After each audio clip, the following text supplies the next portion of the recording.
Hi, I'm Dr. Shore, and many of our patients complain about increased back pain or pain going down their legs when they cough or when they sneeze, and they just don't understand the relationship. So let me just briefly explain what happens.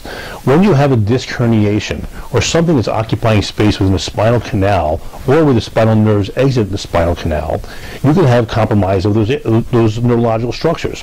Well, when you take a deep breath in or cough or you sneeze, the whole body tightens up.